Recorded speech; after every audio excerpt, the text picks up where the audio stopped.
안녕하세요. 넥스레벨에 공부하는 트레이너 김현욱입니다.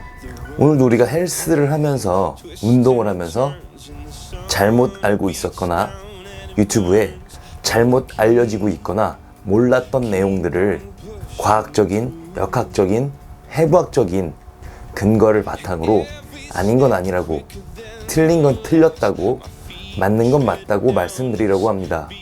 유튜브에서 당신이 잘못 배운 운동 강잘운 시리즈 3, 저번 편에 이어서 어깨가 넓어지는 방법 실전편입니다. 사레레, 사이드 레터럴 레이즈는 도대체 어떻게 해야 하는 것인가? 자신 있습니다. 기존에 알려진 사레레 하는 방법과는 완전히 다른 사레레 하는 방법을 제시할 것입니다.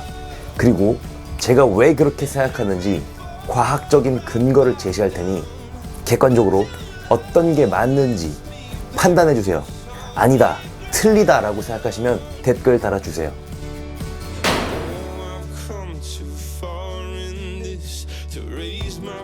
이번 영상은 저번 영상에 조회수를 올리려는 게 아니고 저번 영상을 꼭 보고 오셔야 이해할 수 있는 내용입니다. 저번 영상에서는 전거근과 상부 승모근이 어깨를 넓어 보이게 만들어 준다고 했습니다. 처진 어깨, 하견을 직각 어깨, 상견으로 만들어줘서 앞에서 봤을 때 넓어 보이는 어깨를 만들어 준다고 했었는데, 사실 전거근과 상부 승모근에 힘을 준 라인업과 비슷한 자세는 넓어 보이는 어깨를 만들어 줌을 넘어서 삼각근 발달의 필수입니다. 삼각근은 전거근과 상부 승모근에 힘을 주지 않고서는 절대 발달되지 않습니다. 우리가 광배근 운동이나 가슴 운동을 할 때 숄더 패킹을 하거나 가슴을 내미는 것처럼 삼각근 운동에서는 라인업 자세처럼 전거근과 상부 승모근에 힘을 줘서 어깨를 세팅해야 합니다. 라인업 자세를 만들지 않거나 만들지 못한다면 사레레를 아무리 열심히 해도 삼각근의 발달은 너무나 더딥니다. 꽤 충격적인 이야기가 될 거라고 생각합니다. 그리고 꿀잼 보장입니다. 기존에 우리가 알고 있었던 상식과는 완전히 다르기 때문이죠. 여러분들께서 지금까지 잘못 알고 있었던 이유는 공부하지 않고 몸만 좋으면 된다는 여러 보디빌더, 트레이너들 잘못이므로 지금까지 알고 계셨던 것과는 많이 다르더라도 여러분들 잘못이 아닙니다. 과학적인 근거를 보여드리고 과학적으로 접근해서 알려드릴 테니 IFBB 프로가 운동과학 박사보다 많이 알 리는 없겠죠. 열린 마음으로 들어주셨으면 감사하겠습니다.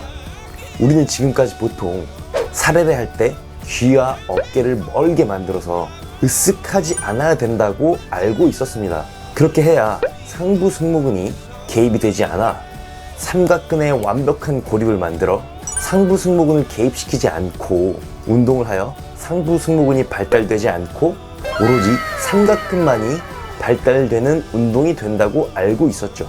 정확하게 말씀드리겠습니다. 틀린 말입니다. 상부 승모근을 개입시키지 않게 운동을 해야 한다는 영상이 유튜브의 95%입니다. 조회수가 몇십만이 넘어가는 유튜브 영상이 수십 개입니다. 그러면 적어도 수백, 수천만 조회로 인해 다들 잘못 알고 있습니다. 헬스장에서도 트레이너들은 어깨를 낮추고 사레레를 하라고 가르칩니다. 틀린 말입니다.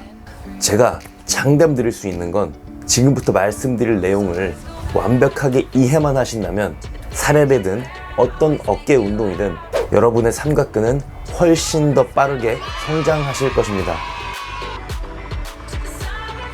먼저 이해하기 쉽게 사레레에 대한 이야기를 해보겠습니다. 사이드 레터럴 레이즈라고 하는 운동은 삼각근이 만드는 상완골의 외전 움직임을 이용합니다. 물리학에서 힘은 화살표로 나타내는데 삼각근이 만드는 상완골의 외전 동작 힘은 어깨의 회전축을 중심으로 이런 화살표 방향을 그립니다. 여기서 잠깐 우리가 운동이라는 것을 잘하고 근육의 성장을 더 빠르게 하고 더 효율적인 운동을 하려면 뉴턴의 제3법칙, 작용 반작용의 법칙을 아시는 게 굉장히 중요합니다. 힘이라는 것이 작용하면 그 반대 방향의 같은 크기의 반작용 힘이 항상 존재한다는 것이죠.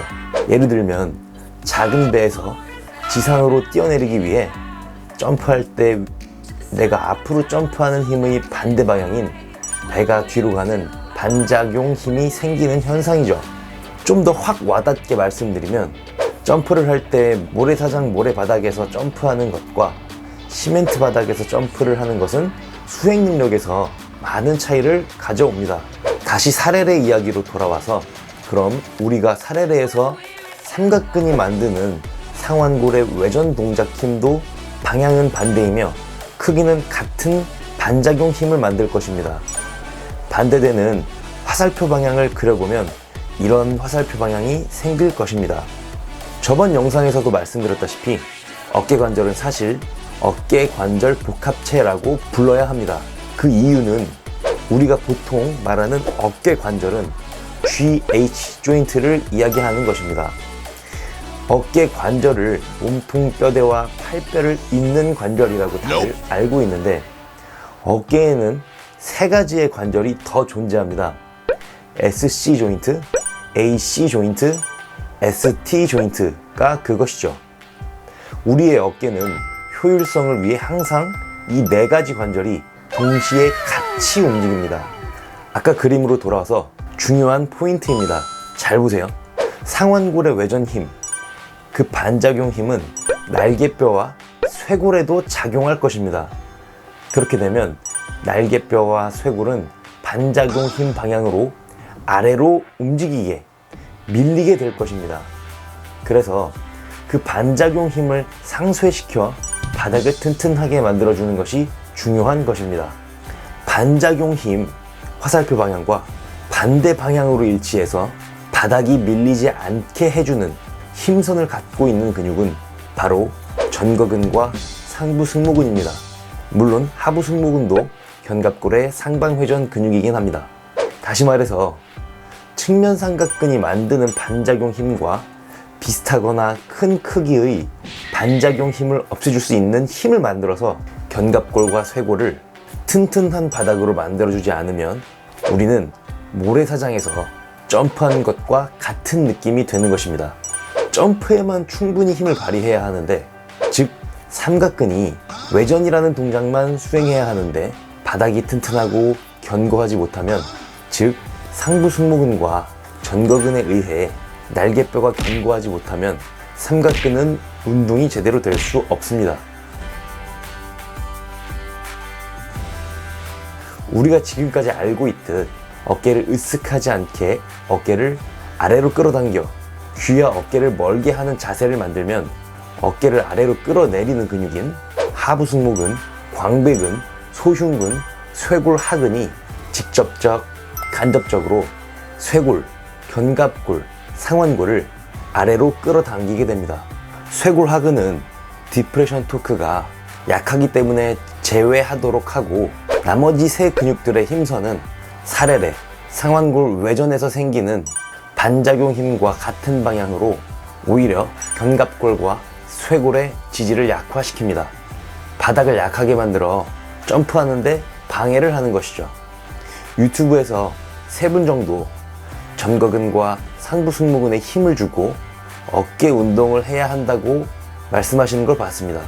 한 분은 가슴을 열거나 가슴을 들면 전거근에 힘이 들어간다고 하고, 그래서 그 상태에서 어깨 운동을 하라고 하고 폐에 호흡을 가득 채워 횡격막이 팽창되면 횡격막이 수축해서 호흡이 가득 차는 겁니다. 전거근에 힘이 들어간다고 하는데 틀립니다. 호흡을 가득 채우거나 가슴을 내민다고 전거근에 힘이 들어가는 것이 아닙니다. 다른 한 분은 어깨 운동을 할 때 기존의 방법처럼 어깨를 아래로 끌어당겨서 어깨 운동을 하지 말고 호흡을 많이 들이마셔서 가슴을 들고 어깨 운동을 하라고 하시며, 그게 변형 자세라고 하면서 그 방법으로 어깨가 많이 좋아졌다고 하는 영상을 봤습니다. 가슴을 들면서 상부 승모근과 전거근에 힘을 주었기 때문에 어깨가 운동이 잘 되었던 것입니다. 그리고 상견인 사람들이 어깨 운동을 할 때 어깨가 더 많이 먹는다고 하는데, 맞습니다. 저번 영상에서 말씀드렸듯이 상견인 사람들은 전거근과 상부 승모근의 근육의 길이와 근육 자체에 문제가 없기 때문에 삼각근의 발달이 잘 되는 것입니다. 그리고 예전부터 라인업한 자세에서 광배근에 힘을 주고 사례를 하면 좋다는 영상이 몇 개 있었는데 그것도 같은 원리입니다. 참신하게도 요즘 어떤 분이 상부 승모근에 힘을 주어 어깨를 완전 으쓱해 놓고 사례를 해야 한다고 해서 아니라고 댓글 남겨드렸습니다.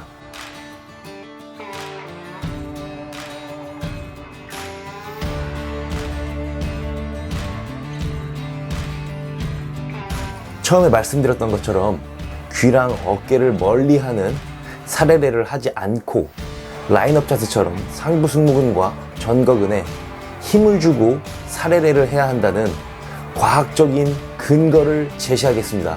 제가 자주 인용하는 책인데요. 뉴만의 키네지올로지 3판 혹시 있으시면 같이 보셔도 좋을 것 같습니다. 175페이지 왼쪽 단락 제일 아랫줄에 앞톱니근의 마비가 있으면 특히 저항에 대해 어깨의 벌림을 시도할 때 어깨뼈의 과도한 아래쪽 돌림이 동반되면서 대개 팔의 올림이 제한된다. 정상적인 상황에서 앞톱니근의 수축은 어깨뼈를 강력하게 위쪽 돌림시키기 때문에 중간 어깨 세모근과 가시위근의 수축은 어깨뼈와 같은 돌림 방향으로 위팔뼈를 돌림시킬 수 있게 된다. 그러나 앞톱니근의 마비가 있는 경우 중간 어깨 세모근과 가시위근의 수축은 어깨뼈의 운동 역학을 지배하여 모순적인 그리고 비효율적인 어깨뼈의 아래쪽 돌림을 만들어낸다 라고 써 있습니다. 물론 이 책은 재활이나 물리치료 쪽에서 많이 보던 책이지만 운동과 원리는 같습니다. 운동도 같은 움직임이고 단지 저항의 크기, 강도가 큰 움직임일 뿐이죠. 정리하면 전거근의 약화가 있는 사람은 팔을 들거나 가벼운 무게를 들 때, 즉 외전을 할 때 삼각근과 극상근에 의해 반작용 힘으로 날개뼈는 하방 회전한다는 것입니다. 전거근의 약화가 있는 사람은 삼각근과 극상근에 의한 날개뼈의 하방 회전 힘을 상방 회전 힘으로 못 막아준다는 이야기입니다. 5kg, 10kg, 15kg 덤벨 사례를 할 때 하방 회전하는 반작용 힘은 얼마나 클까요? 전거근과 상부 승모근에 더욱 많은 힘이 필요하지 않을까요? 저는 이걸 제대로 된 운동학과 역학, 물리에 대한 공부를 통해서 알게 되었는데 사실 공대생 출신이라 물리 공부가 좀 되어 있었습니다. 몸으로 느끼고 광배를 펼쳐놓고 사례를 하면 좋더라고 하시는 몇 유튜버 분들 봤는데 참 대단하다고 생각합니다. 라인업이라는 게 전거근에 힘을 주는 것인지도 모르고 광배근의 기능이 뭔지도 모르고 광배를 펼치라고 하면서 그런 걸 몸으로 터득한 것을 보면요. 결론은 사례는 라인업 자세를 잡고 하거나 특히 전거근에 힘을 줘서요. 리드미컬하게 움직이는 상완골의 외전 방향에 맞춰서 라인업 자세를 만들면서 해야 삼각근이 훨씬 많은 운동을 합니다. 귀랑 어깨를 멀어지게 해서 어깨 낮추고 하는 사례를 절대 하지 마세요. 유튜브에 잘못 알려져 있는 운동 영상들이 너무 많아서 사명감을 가지고 열심히 공부하면서 열심히 영상을 만들고 있습니다. 항상 제가 과학적이지 않은 내용으로 영상을 만들거나 대충 영상을 만들면 많은 분들이 제 영상을 보고 잘못된 운동을 할 수도 있다는 그런 책임에 대한 사명감을 가지고 열심히 하겠습니다. 제 영상 많이 부족하지만 끝까지 시청해 주셔서 감사드리며 지금까지 넥스레벨의 공부하는 트레이너 김현욱이었습니다.